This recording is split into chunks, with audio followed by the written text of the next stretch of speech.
Hatramin'izay mihitsy teto Madagasikara hoy ny antoko politika PSD rehefa misy resaka olana politika dia misy tranga ankolaka amin'seho toy izao foana. Tsy nikasihana olona izany taloha hoy ny sekretera jeneralin'ny antoko Eliana Bezaza. Zay aloha tsy dia hoe ilaza hoe tena mahafantatra ny tena antony zay tsy Andriamanitra akory fa kosa misy eritreritra sy fandinihana satria teto Madagasikara hatramin'izay isaky ny misy hatramin'izay mihitsy io resaka olana politika dia misy zavatra ankolaka ohatran'izay foana miseho fa taloha ilay izy tsy amin'olona fa ohatrany hoe doro-tanety dia taloha tadidiko tsara mbola kely zay tamin'izany rehefa misy hoe doro-tanety ary dia zay indray ozy ilay ray aman-dreny hoe misy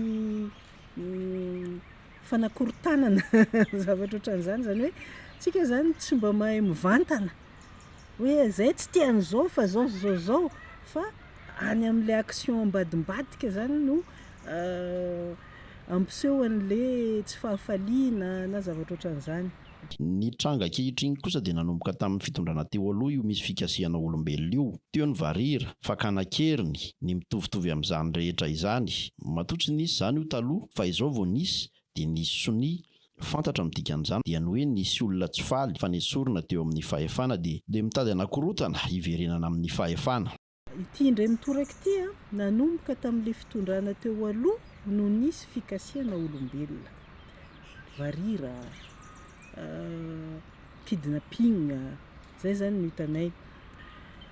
Ka io zany aminay matozy io tsisy taloha fa tamin'io vao nanomboka dia misy signature zany zay. Ka io signature io zany fantatra ilay sonia dia tonga dia fantatra hoe misy olona tsy faly amin'ny nasorina tamin'ny fahefana dia mitady anakorontana hiverina amin'ny fahefana. Zay zany ny eritreritray kasikan'izay. Ka eo koa zany eo moa zany ilay hoe fanakorontanana, déstabilisation sy ny karazany